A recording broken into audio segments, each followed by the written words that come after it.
Let me start with a truth that might surprise you. Discipline is not about punishment. It's not about deprivation. It's not about becoming a rigid, joyless robot who never has fun. Discipline is freedom. I know that sounds backwards. How can restriction create freedom? How can saying no to what you want in the moment lead to a better life? Here's how. Undisciplined people are slaves to their impulses. They eat whatever they crave, spend whatever they want, do whatever feels good in the moment. They think they're free because they're not restricting themselves. But they're trapped. Trapped by debt they can't escape, trapped in bodies that don't serve them, trapped in careers going nowhere because they never developed the skills that matter, trapped by the consequences of 1,000 short-term choices. Disciplined people make different choices. They delay gratification. They do hard things when they don't feel like it. They choose long-term benefit over immediate pleasure. And paradoxically, this creates more freedom. Financial freedom because they saved and invested, physical freedom because they maintain their health, career freedom because they built valuable skills, time freedom because they're not constantly fixing problems created by impulsive decisions. That's the discipline paradox. Restriction creates freedom. Structure creates flexibility. Self-control creates options. Right now, you're probably in one of two places. You have zero discipline, and you're tired of the chaos it creates. You're sick of starting things and never finishing, sick of the gap between who you want to be and who you actually are, sick of watching disciplined people achieve things you only dream about. Or you have some discipline, but it's inconsistent. You have bursts of motivation where you do everything right, followed by crashes where everything falls apart. You're tired of the cycle. You want consistent, sustainable discipline that doesn't require constant willpower. Either way, you're in the right place. This audiobook will teach you how to build real, lasting discipline, not the kind that lasts 3 weeks and collapses, the kind that becomes part of who you are, the kind that makes hard things easier and long-term success inevitable.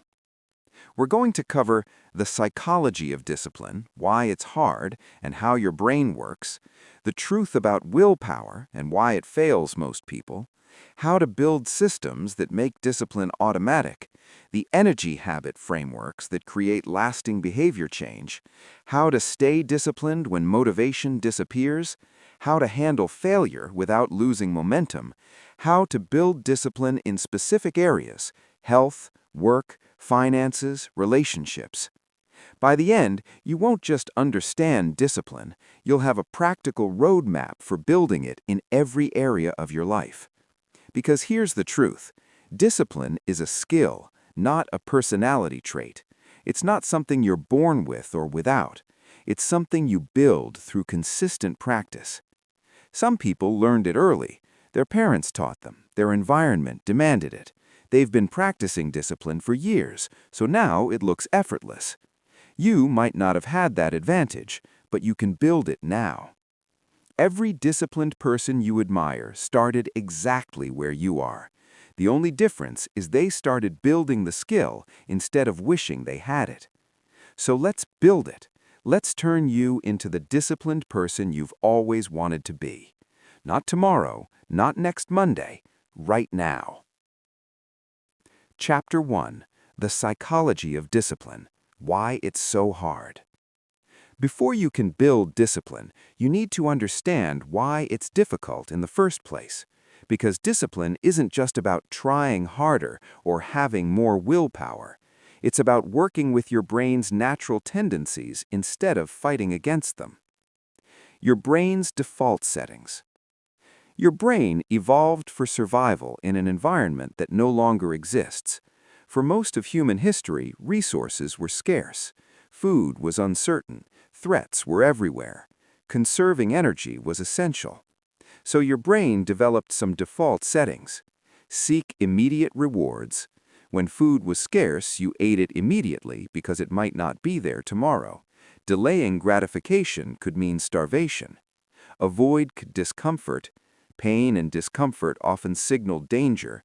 Your ancestors who avoided discomfort lived longer than those who pushed through it. Conserve energy. Energy was precious. Your brain learned to take the path of least resistance whenever possible. Prioritize certainty. The unknown was dangerous. Your brain learned to prefer the familiar, even when the familiar isn't optimal. These settings kept your ancestors alive, but in the modern world, they work against you.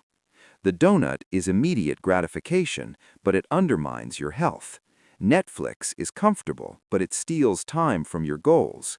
Staying in bed is energy conservation, but it prevents you from building the life you want. Your current job is certain, but the uncertain new opportunity might be better. Discipline is the practice of overriding these default settings. And that's why it's hard. You're fighting millions of years of evolution every time you choose the disciplined option. The pleasure principle. Your brain has a reward system built around dopamine, a neurotransmitter associated with pleasure, motivation, and reward anticipation. Every time you do something pleasurable, your brain releases dopamine. This reinforces the behavior, making you want to repeat it. Here's the problem. Modern life is full of supernormal stimuli, artificially enhanced pleasures that hijack this system. Social media gives you dopamine hits from likes and comments. Junk food is engineered to be more rewarding than natural foods. Pornography provides stimulation beyond what evolution prepared us for. Video games offer constant achievement feedback. Your brain's reward system evolved to respond to natural rewards: food, sex, social connection, achievement. But these modern stimuli are so much more intense that they overwhelm the system. When you repeatedly expose yourself to supernormal stimuli, your baseline dopamine levels drop. You need more stimulation to feel the same reward. Natural pleasures, like the satisfaction of completed work or the enjoyment of a healthy meal, feel boring by comparison.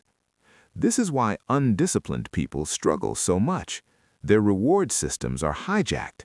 The things that would actually improve their lives don't feel rewarding because they're competing with engineered superstimuli. Building discipline requires recalibrating your reward system.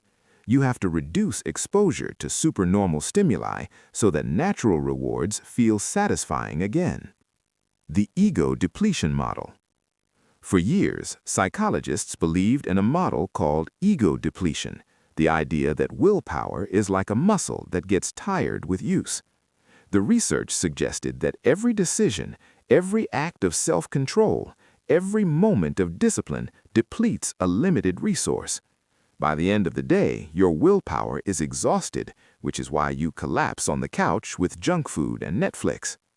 Recent research has complicated this model. It turns out ego depletion is real, but it's not as simple as willpower runs out. The truth is more nuanced. Your capacity for self-control is influenced by beliefs, motivation, glucose levels, stress, sleep, and dozens of other factors.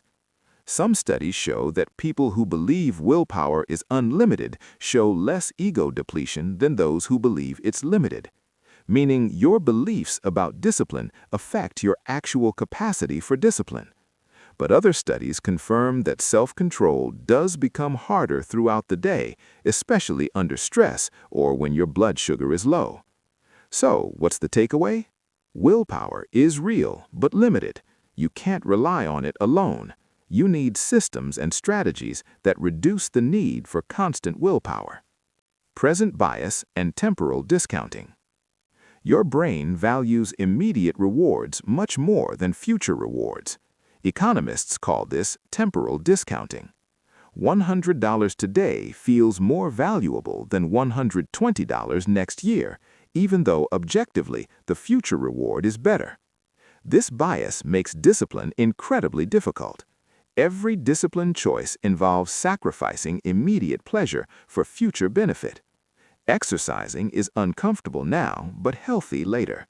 Studying is boring now, but valuable later. Saving is restrictive now, but secure later. Working is hard now, but successful later.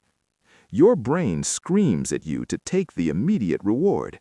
The future benefit feels abstract, distant, and uncertain. Disciplined people aren't immune to this bias. They just have strategies for overriding it. They make the future feel more real, the present sacrifice feel smaller, and the choice between now and later more balanced. The default to inaction. Given a choice between acting and not acting, your brain defaults to inaction. This is called status quo bias. It's easier to keep doing what you're already doing than to change. Even when change would be beneficial, your brain resists the effort and uncertainty that change requires. This is why discipline around starting is so hard. Starting requires overcoming inertia.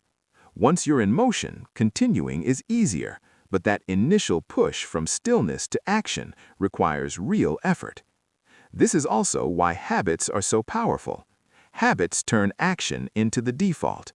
Once a behavior is habitual, continuing requires less effort than stopping. Understanding is the first step. You're not weak because discipline is hard. You're human. Your brain is working exactly as evolution designed it to work. The people who seem naturally disciplined aren't fundamentally different from you. They've just learned to work with their brain's tendencies instead of relying on raw willpower to overcome them. That's what we're going to teach you. Not how to fight your brain, but how to design your life so that disciplined choices become easier, more automatic, and eventually natural. Most people approach discipline completely wrong. They rely on motivation and willpower, and then they're confused and frustrated when it doesn't work. Let me be brutally honest. Motivation is unreliable. Willpower is limited. If your discipline strategy depends on either one, you're setting yourself up to fail. The motivation myth. Motivation is a feeling. Sometimes you feel motivated, sometimes you don't. It comes and goes based on mood, energy, stress, sleep, 1,000 different factors. Undisciplined people wait for motivation before taking action. I'll start when I feel ready. I'll do it when I'm motivated. So they're productive on the rare days motivation shows up, and they accomplish nothing the rest of the time.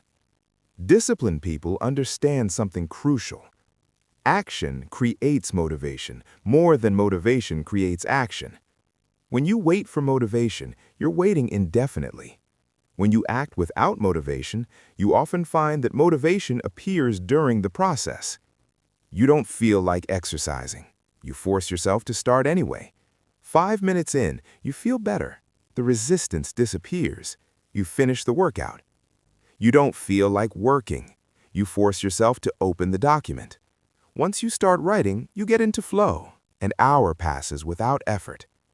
The pattern is consistent. Starting is the hardest part. Once you're in motion, continuing is much easier, but you have to act first. You can't wait for the feeling. This is why discipline is superior to motivation. Discipline is acting regardless of how you feel. Motivation is a bonus when it shows up, but it's never required. The willpower trap. Willpower is the ability to override your impulses and do what's right instead of what's easy. It's valuable, but here's the problem. Willpower is limited and depletes throughout the day. In the morning, your willpower reserves are high. Making disciplined choices is relatively easy. You resist the donut. You start the important project. You say no to distractions. But every decision, every act of self-control, every moment of discipline drains those reserves slightly. By evening, your willpower is depleted. That's when you binge Netflix, order takeout instead of cooking, skip the gym, scroll social media for hours. You're not weak, you're depleted. You spent all day making good decisions, and now you're exhausted. Here's the trap. If your entire discipline strategy relies on willpower, you're constantly fighting an uphill battle. You succeed when willpower is high. You fail when it's depleted. Your results are inconsistent and exhausting. The solution isn't to build infinite willpower. It's to reduce your dependence on willpower by building systems that make disciplined choices automatic. Decision fatigue. Every decision you make, even trivial ones, drains your mental energy slightly. What to wear, what to eat, which email to answer first, whether to check social media, which task to start with, whether to exercise now or later. By the time you've made hundreds of micro decisions, your brain is tired. Decision-making becomes harder. Self-control weakens. You default to the easy option. This is why successful people eliminate unnecessary decisions. They wear the same thing every day. They eat the same breakfast. They follow the same morning routine. They automate as much as possible. Not because they're uncreative or boring, because they're protecting their decision-making capacity for choices that actually matter. You should do the same. Every decision you can automate, systematize, or eliminate is one less drain on your willpower reserves. The activation energy problem. In chemistry, activation energy is the initial energy required to start a reaction. Even if a reaction will ultimately release energy, you need energy up front to get it started. Behavior works the same way.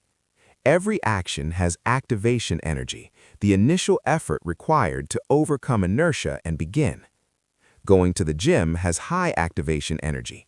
You have to get dressed, leave the house, drive there, change clothes, and start exercising. Each step is a potential point of failure where you might give up. Watching Netflix has low activation energy. You're already on the couch, the remote is right there, one button, and you're entertained. Undisciplined people don't understand this concept. They wonder why they always choose Netflix over the gym, even though they genuinely want to be fit. The answer is activation energy. The gym requires massive initial effort. Netflix requires almost none. Disciplined people design their lives to reduce activation energy for good behaviors and increase it for bad ones. They lay out gym clothes the night before, so getting dressed is automatic. They prep healthy meals in advance, so eating well is easy. They delete social media apps, so scrolling requires re-downloading. They put their phone in another room, so checking it requires extra effort. Small changes in activation energy create huge changes in behavior.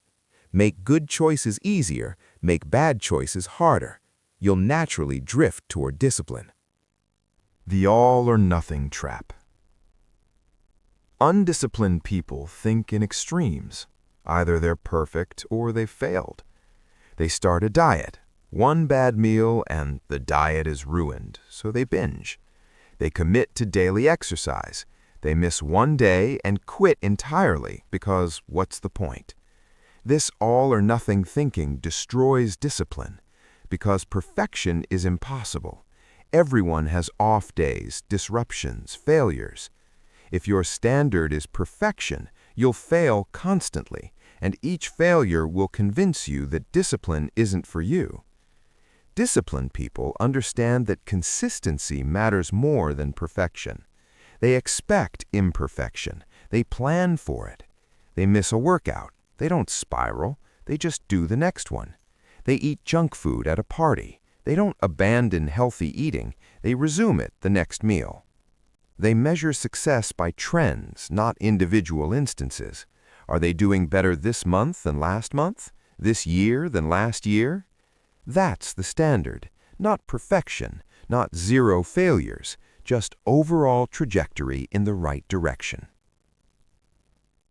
The environment problem. Here's something undisciplined people never consider. Your environment determines most of your behavior. If there's junk food in your house, you'll eat it. If your phone is next to your bed, you'll scroll it. If Netflix autoplays the next episode, you'll watch it. You think you're making conscious choices, but mostly you're responding to environmental cues without even realizing it. Disciplined people understand this. They design their environment to make good behavior automatic and bad behavior difficult. They don't keep junk food in the house. They charge their phone in another room. They cancel streaming subscriptions during important work periods. They surround themselves with people who have the discipline they want to build. Your environment is more powerful than your willpower.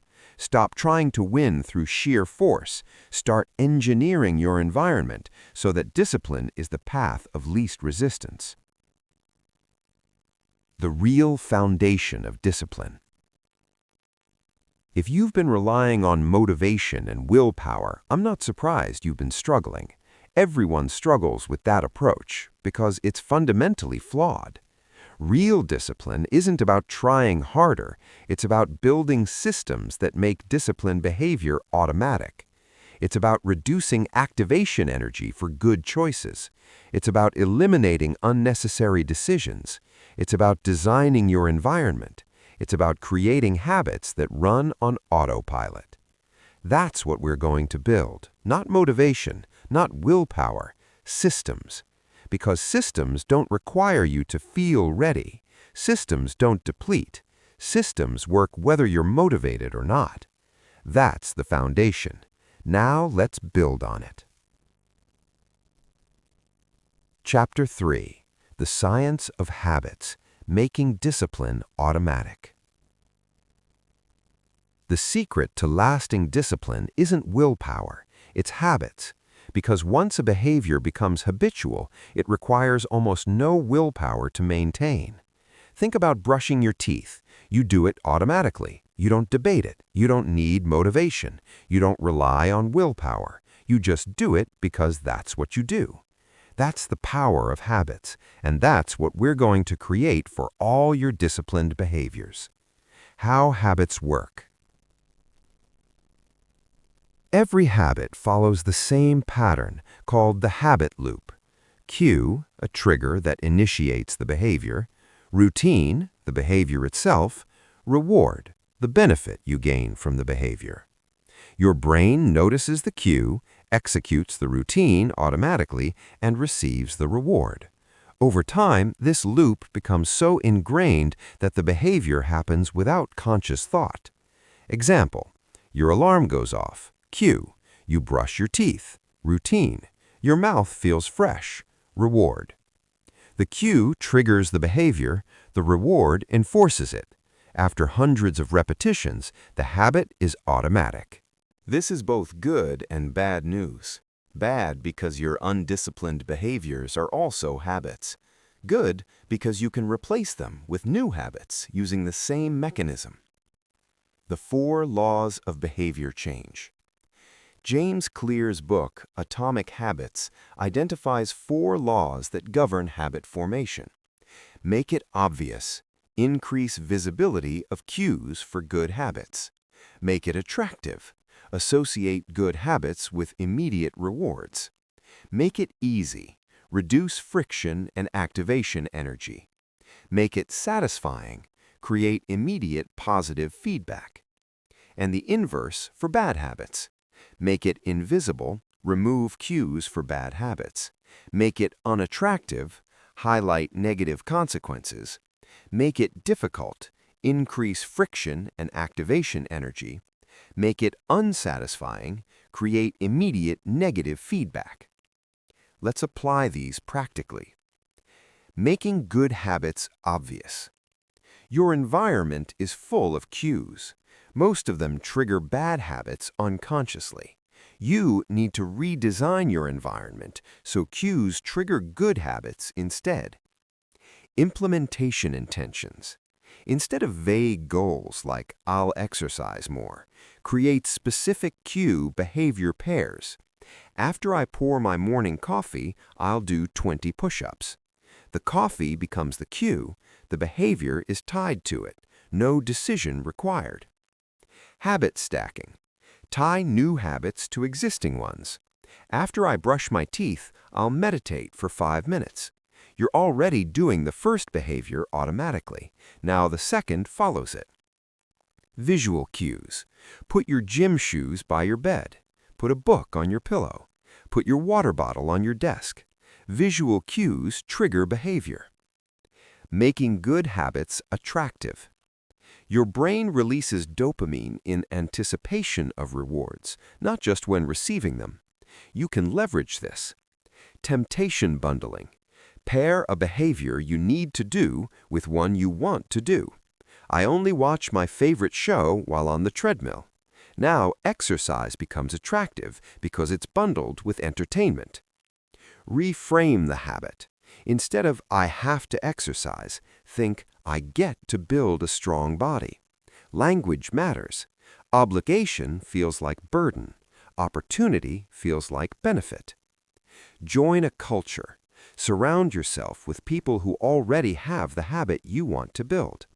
Their behavior becomes your norm. Their discipline becomes contagious. Making good habits easy. This is the most important law. If a habit is difficult, you won't do it consistently. You must reduce friction to nearly zero. The 2-minute rule. Every habit should take less than 2 minutes to start, not to complete, to start. Exercise for 30 minutes becomes put on gym clothes. Read before bed becomes read 1 page. Eat healthy becomes eat 1 vegetable. The goal is to make starting so easy that you can't say no. Once you've started, continuing is much easier. Prepare your environment. Lay out workout clothes the night before. Prep healthy meals on Sunday. Put your phone charger in another room. Every minute you spend preparing is 10 minutes saved by not having to overcome activation energy later. Want to practice guitar? Keep it on a stand in your living room, not in a case in the closet. Want to read more? Keep books everywhere, by your bed, in your car, in your bathroom. Making good habits satisfying. The habit loop requires immediate reward, but many disciplined habits have delayed rewards. You need to create immediate positive feedback. Track your progress. Use a habit tracker app or a simple calendar. Every day you complete the habit, mark an X. Seeing the chain of X's is immediately satisfying. Never break the chain becomes the game. The visual progress is rewarding, even before the long-term benefits appear. Celebrate small wins. After completing the habit, even briefly, acknowledge it. I did it. Good. This seems small, but it creates immediate positive association. Create accountability. Join a group or find an accountability partner. Reporting your success to someone else creates immediate social reward. Breaking bad habits. The same 4 laws work in reverse for eliminating bad habits. Make it invisible. Remove cues. Delete social media apps. Don't buy junk food. Unsubscribe from tempting emails. If the cue isn't there, the habit doesn't trigger. Make it unattractive. Associate the bad habit with its real consequences. Calculate how many hours of your life you've wasted scrolling. Calculate how much money smoking has cost you. Make the pain visceral and real. Make it difficult. Add friction between you and the behavior. Put your phone in a timed lockbox. Block websites during work hours. Cancel the streaming subscription. Every barrier you add makes the habit less likely. Make it unsatisfying. Create an accountability contract. If I eat junk food, I donate $100 to a charity I hate. The immediate pain of the consequence outweighs the immediate pleasure of the habit. The plateau of latent potential. Here's something critical about habit formation. Progress is not linear. You'll work on a new habit for weeks and see minimal results. You'll feel like it's not working, like discipline isn't for you, like you should quit. Don't. This is the plateau of latent potential. Habits work like compound interest. The effects are minimal at first, then they multiply exponentially. Working out for a month produces almost no visible change. Working out for 6 months transforms your body. Reading 10 pages a day feels like nothing. Reading 10 pages a day for a year means 12 books and dramatically expanded knowledge. Saving a small amount feels pointless. Saving that amount for 10 years creates financial security. The early phase feels like wasted effort because the results haven't compounded yet. But you're not building results, you're building the habit. The results come later, automatically, once the habit is established. This is why most people fail. They quit during the plateau because they're not seeing results. They never get to the exponential phase where the compound effects become obvious. Don't be like them. Trust the process. Stay consistent through the plateau. The results are coming. Identity-based habits. The most powerful habit change happens at the identity level. Most people focus on outcomes. I want to lose 20 pounds. I want to save $10,000. Better is focusing on systems. I'll exercise 4 times per week. I'll save 20% of every paycheck. But best is focusing on identity. I'm the type of person who exercises. I'm the type of person who manages money well. When habits are tied to identity, they become self-reinforcing. You don't exercise because you want to lose weight. You exercise because that's who you are. Weight loss is just a side effect of being that type of person. Every action you take is a vote for the identity you're building. Every workout is a vote for being fit. Each page read is a vote for being educated. Each dollar saved is a vote for being financially responsible. You become your habits, so build habits that reflect the person you want to become. The 1% rule. You don't need massive changes. You just need to be 1% better every day. 1% improvement seems tiny, but compound it over a year and you're 37 times better than when you started. 1% worse every day and you're almost down to 0 after a year. Small habits compound into remarkable results, but only if you maintain them long enough for the compounding to work. Focus on the daily 1%, not the ultimate goal, not the distant vision, just today's small improvement. That's manageable, that's sustainable, and that's how discipline becomes automatic. Chapter 4. Systems over goals. Building sustainable discipline. Goals are overrated. I know that's controversial, but hear me out. Everyone has goals, the same goals usually. Get fit, get rich, get successful, get happy. But most people with those goals never achieve them because goals alone don't create discipline. Systems do. The problem with goals. Goals have several fundamental problems. Goals are temporary. You achieve them. Then what? You lost the weight. Now what keeps you disciplined? Goals encourage all or nothing thinking. Either you hit the goal or you failed. This creates unnecessary pressure and makes quitting tempting when progress slows. Goals delay happiness. I'll be happy when I achieve X. So you're unhappy the entire journey, and the happiness after achievement is brief before you set another goal. Goals don't address the system. A goal to lose 20 pounds doesn't tell you how. A goal to earn more money doesn't build the skills that create income. Systems thinking.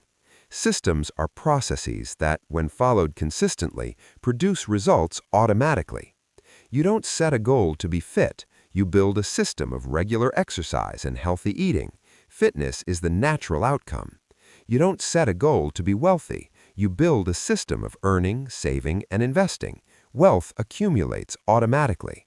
You don't set a goal to be productive. You build a system of focused work sessions and strategic priorities. Productivity is inevitable. The system is the process. The goal is just the outcome that naturally emerges from consistently running the system. Why systems work better. Systems focus on process, not outcomes. You can't always control outcomes, but you can always control whether you follow your system. This gives you a sense of control and progress even when results are delayed. Systems create continuous improvement. Goals have an endpoint. Systems don't. You keep running the system and results keep accumulating. Systems reward consistency. Goals reward achievement, but achievement is often luck dependent. Systems reward showing up, which is entirely within your control. Systems build identity. I'm a person who follows my system becomes part of who you are. Goals are external. Systems become internal. Building effective systems. A good system has several characteristics. Simple enough to follow consistently. If your system is complicated, you won't maintain it. Simple, repeatable processes beat elaborate plans every time. Specific and measurable. Exercise more isn't a system. 20 minutes of cardio, Monday, Wednesday, Friday at 6 a.m. is a system. Designed around your actual life. Don't copy someone else's system. Build one that fits your schedule, energy, and preferences. Focused on inputs, not outcomes. You control inputs. Outcomes depend on many factors beyond your control. Examples of systems. Fitness system. Exercise 4 times per week for 30 minutes. Track workouts in an app. Meal prep every Sunday. Eat protein with every meal. That's the system. Run it consistently, and fitness is the automatic outcome. Financial system. Save 20% of every paycheck automatically. Review expenses monthly. Invest savings in index funds. No impulse purchases over $100. Run this system and wealth accumulates automatically over time. Learning system. Read 30 minutes every morning. Take notes on key insights. Review notes weekly. Apply one new concept each month. Run this system and knowledge compounds automatically. The power of constraints. Paradoxically, constraints improve discipline. When you have infinite options, decision-making is exhausting. When you have clear constraints, discipline becomes easier. This is why successful people embrace constraints. They eat the same breakfast every day, not because they're uncreative, but because eliminating breakfast decisions preserves mental energy. They exercise at the same time every day, not because they can't be flexible, but because consistency removes the need to decide when to exercise. They follow the same morning routine every day, not because they're rigid, but because routine eliminates dozens of small decisions. Build constraints into your systems. I exercise at 6 a.m. constrains when. I lift weights, not cardio, constrains what. I work out at home, not the gym, constrains where. Each constraint eliminates a decision. Each eliminated decision preserves willpower. More willpower means more capacity for discipline. Feedback loops. Systems need feedback loops, ways to measure whether the system is working and adjust if it's not. Leading indicators. These predict future results. Number of workouts completed predicts future fitness. Amount saved predicts future wealth. Hours of focused work predict future productivity. Track leading indicators. They're within your control and they give you early warning if the system isn't working. Lagging indicators. These are the actual results. Weight lost, money accumulated, projects completed. Check lagging indicators periodically, but don't obsess over them. They're outcome measures, not process measures. Review and adjust. Monthly or quarterly, review your systems. What's working? What's not? What needs adjustment? Systems aren't set and forget. They evolve as you learn what actually works for you. The compound effect. Small actions repeated consistently over time create remarkable results. Working out for 30 minutes seems insignificant on any given day, but 30 minutes daily for a year equals 180 hours of exercise. That's transformative. Reading 10 pages daily seems trivial, but 10 pages daily for a year equals 12 books. That's a dramatic knowledge increase. Saving $10 daily seems pointless, but $10 daily for a year equals $3,600 saved. Add compound interest over decades, and it becomes substantial wealth. The compound effect makes small systems incredibly powerful, but only if you maintain them long enough for the compounding effect to manifest. Systems thinking in every area. You can build systems for any area of life. Health system, exercise schedule, meal prep routine, sleep hygiene practices. Career system, skill building schedule, networking routine, portfolio development process. Relationship system, regular date nights, daily check-ins, monthly reviews. Financial system, automatic savings, spending limits, investment routine. Learning system, reading schedule, note-taking process, knowledge review system. Each system runs independently. Each produces its own results. Together, they create a disciplined life that moves toward your goals automatically. Start small. Don't try to build perfect systems for every area of your life simultaneously. That's overwhelming and doomed to fail. Start with one area. Build one simple system. Run it until it's automatic. Then add another. Over time, you'll have multiple systems running simultaneously, each generating results, each requiring minimal willpower because they're habitual. That's sustainable discipline, not bursts of extreme effort, just consistent systems that compound over time. Goals versus systems. The verdict. Goals have their place. They provide direction. They help you choose which systems to build. But goals alone don't create discipline. Systems do. So set goals if you want, but then forget about them. Focus entirely on building and running the systems that will make those goals inevitable. The goal takes care of itself. Your job is running the system. Chapter 5. Mental Toughness. Discipline when it's hard. Systems make discipline easier, but even with perfect systems, there are moments when discipline is genuinely difficult. When you're exhausted but need to work, when you're stressed but need to stay calm, when you're tempted but need to resist, when you're comfortable but need to push. These moments test your mental toughness, and mental toughness is a skill you can develop. What mental toughness really is. Mental toughness isn't about being hard or emotionless or invulnerable to pain. It's about continuing to act effectively even when conditions are difficult. It's doing the workout when you're tired. It's working on the project when you're not motivated. It's eating healthy when everyone around you is indulging. It's staying calm when you're stressed. Mental toughness is the gap between knowing what you should do and actually doing it when it's hard. The discomfort principle. Here's a fundamental truth.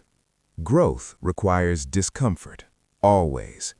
Physical growth requires pushing your body past its comfort zone. Mental growth requires tackling challenges that strain your current capabilities. Emotional growth requires facing situations that trigger difficult feelings.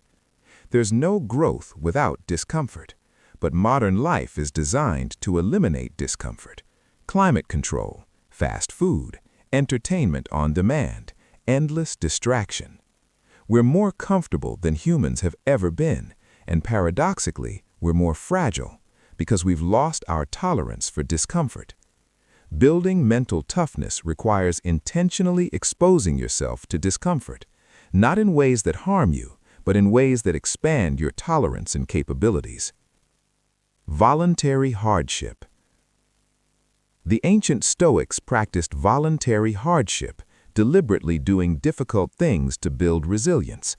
Seneca took regular days where he ate simple food and wore plain clothes, reminding himself that poverty wasn't to be feared. Marcus Aurelius slept on the floor occasionally to remember that luxury wasn't necessary. Modern applications. Cold exposure. Take cold showers. The initial shock is intensely uncomfortable, but pushing through it builds tolerance for discomfort in all areas of life. Fasting. Occasionally skip meals. Hunger is uncomfortable but not harmful. Learning that you can tolerate hunger builds discipline around food. Physical challenges. Run when you don't want to. Do one more rep when your muscles are burning. Finish the workout when you want to quit. Each time you push through discomfort, you're training your mind that discomfort isn't catastrophic, that you can handle it, that it passes. This transfers to every other area requiring discipline. The writer who keeps writing when it's hard, the entrepreneur who keeps building despite uncertainty, the student who keeps studying despite boredom. They've trained their tolerance for discomfort, so moments that would break untrained people are merely unpleasant to them. The 5-second rule. Mel Robbins developed a simple technique for overcoming resistance in the moment. Count backwards from 5 and then act. 5, 4, 3, 2, 1, go. Why does this work? Because it interrupts the pattern of overthinking and creates a commitment to action. When your alarm goes off and you want to stay in bed, 5, 4, 3, 2, 1, and swing your legs out of bed. When you're procrastinating and need to start working, 5, 4, 3, 2, 1, and open the document. When you want to skip the workout, 5, 4, 3, 2, 1, and start moving. The gap between knowing and doing is where discipline breaks down. The 5-second rule bridges that gap before your brain talks you out of action. Reframing pain. David Goggins, ultra-endurance athlete, has a mental framework he calls the 40% rule. His theory, when your mind is telling you you're done, you're only at 40% of your actual capacity. You have 60% more to give. Whether the exact number is accurate doesn't matter. The principle does. Your brain will tell you to quit long before you actually need to. Your brain's job is survival and energy conservation, so it sends stop signals early as a safety margin. These signals feel urgent and real, but they're not. They're just your brain being cautious. When you push past those initial quit signals and discover you actually had more capacity, you rewire your understanding of your limits. Next time, you'll trust the quit signals less. You'll push further. You'll access more of your actual capacity. This is how mental toughness builds. Not by ignoring all pain. Some pain signals legitimate injury or harm, but by learning to distinguish between real limits and protective resistance. The power of yet. Carol Dweck's research on growth mindset reveals a simple word that transforms how you handle difficulty: yet. Instead of "I can't do this," say "I can't do this yet." Instead of "I'm not disciplined," say "I'm not disciplined yet." That one word transforms failure from permanent to temporary, from character to current capability. Mental toughness requires believing that you can develop capabilities you don't currently have, that difficulty is temporary, that struggle is part of growth, not evidence of inadequacy. Yet reinforces that belief every time you use it. Building the discipline muscle. Think of discipline like a muscle. The more you use it, the stronger it gets. Every time you do the hard thing when you don't want to, you're strengthening that muscle.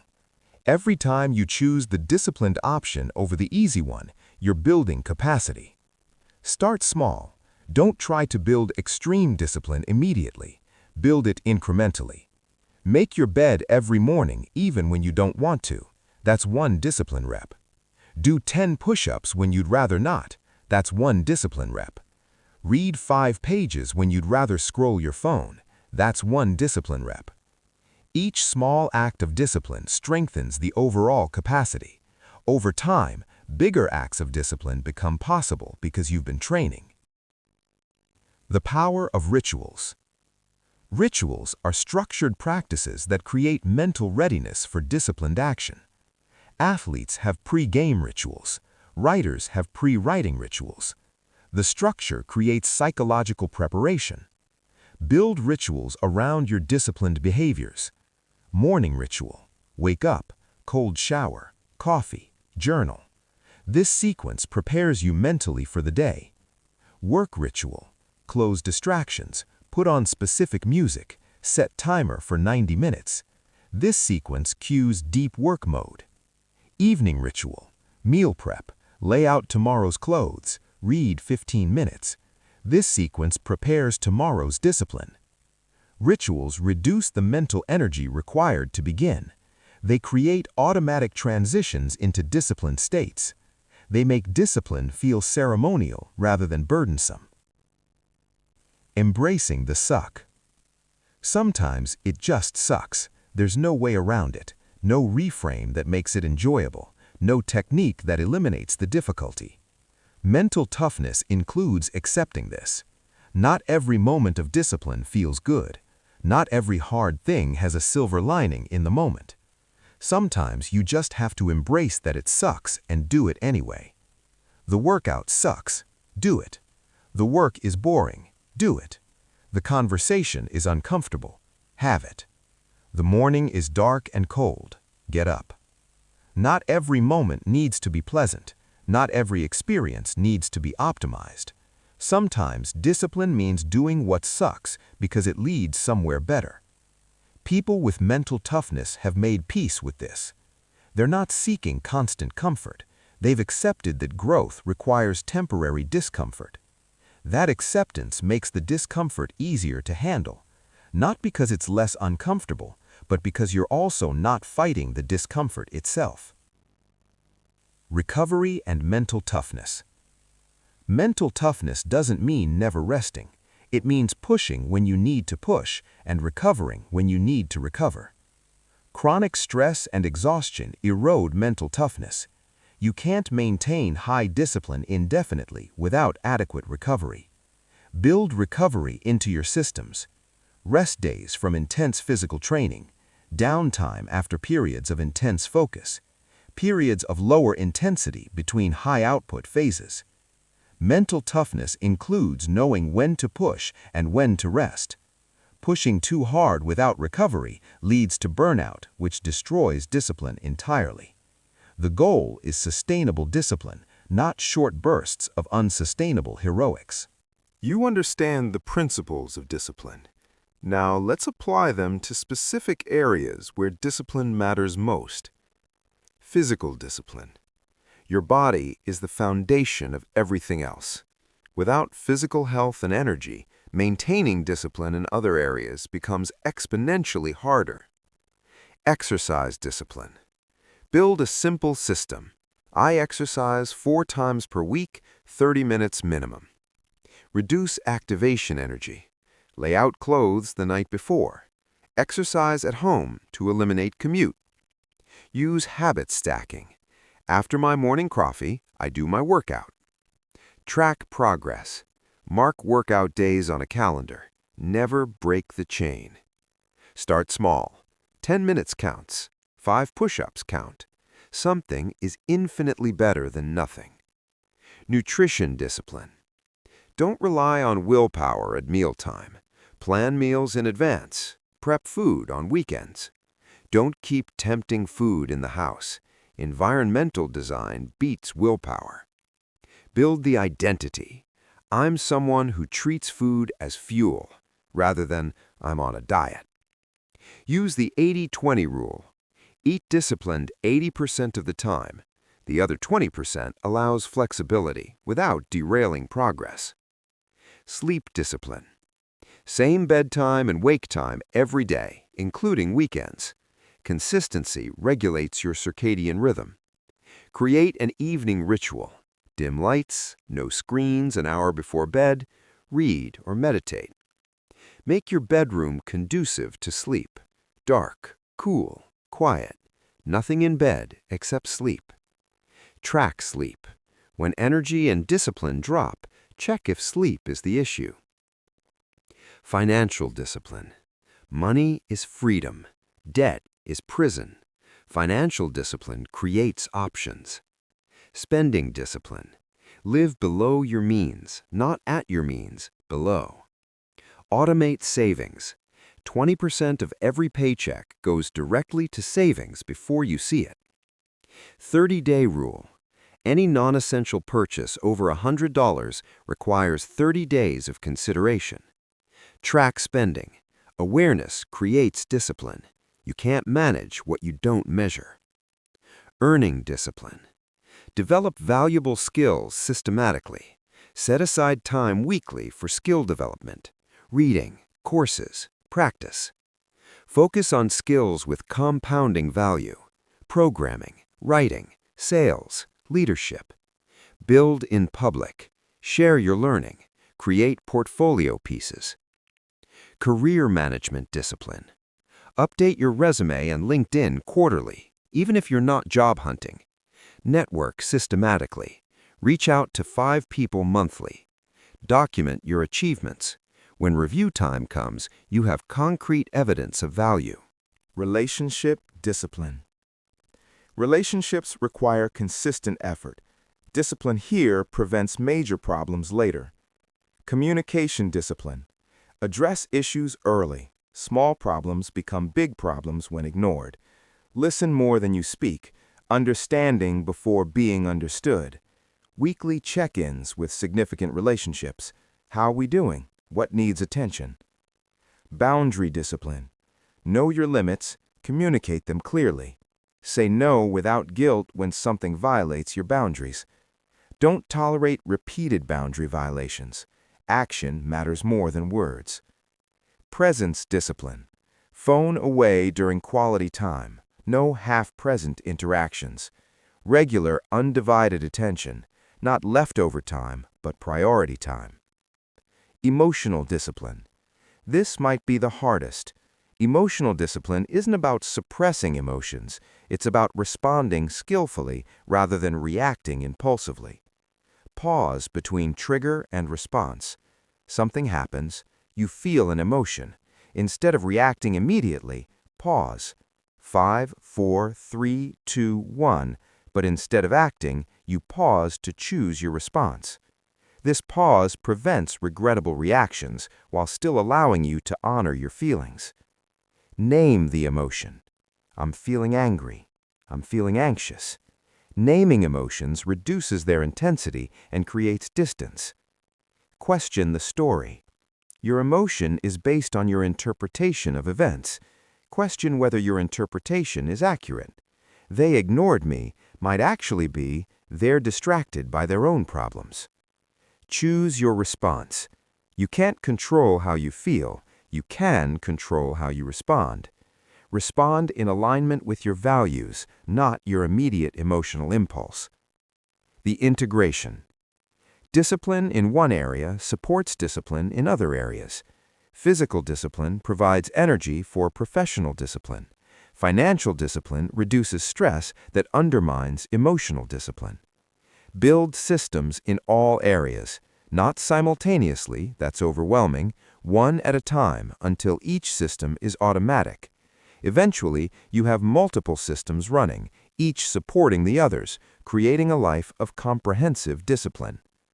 We've covered a lot: the psychology of discipline, the limitations of willpower, the power of habits and systems, mental toughness, practical application in specific areas. But understanding discipline intellectually and living it are different things. So let me close with what matters most: action. The choice. Right now, you're at a choice point.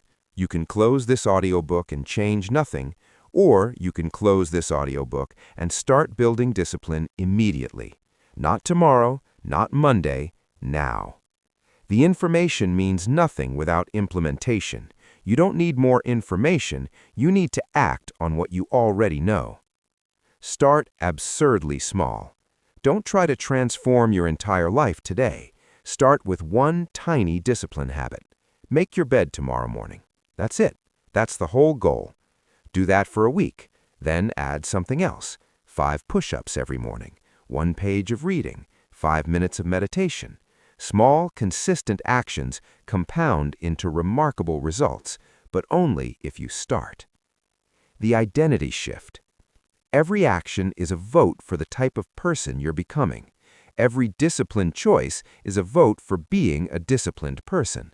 Eventually, enough votes accumulate that your identity shifts. You don't try to be disciplined, you are disciplined. That's the goal, not to force discipline through constant willpower, but to become the type of person for whom discipline is natural. The long game. Discipline is a long game. You won't see dramatic results immediately. You'll work hard for weeks with minimal visible progress. That's normal. That's the plateau of latent potential. That's where most people quit. Don't. Stay consistent through the plateau. The results are compounding beneath the surface. They'll become visible eventually. Trust the process, trust the systems, trust the compound effect. Remember where we started. Discipline is freedom. Undisciplined people think they're free because they follow every impulse, but they're trapped by the consequences of those impulses. Disciplined people sacrifice immediate gratification, but that sacrifice creates real freedom, financial freedom, physical freedom, time freedom, mental freedom. The life you want is on the other side of discipline. The body you want, the career you want, the relationships you want, the peace you want. None of it happens without discipline. Your next move. Close this audiobook. Choose one small discipline habit. Do it today. Tomorrow, do it again, and again, and again. Build the system. Trust the process. Become the person you're capable of being. Not someday, today. Because discipline isn't something you have or don't have. It's something you build through consistent daily practice. And you can start building it right now. So do it. Make the disciplined choice, then make it again tomorrow. That's how you become disciplined. That's how you build the life you want. One choice at a time, one day at a time, one small habit at a time. You're capable of more than you think. Your brain will try to convince you otherwise. Ignore it. You're stronger than you feel in moments of weakness. You're more capable than you believe when you're struggling. The disciplined version of you already exists. You just have to build them, one choice at a time. So start building, right now, today. Your future self is counting on you. Don't let them down.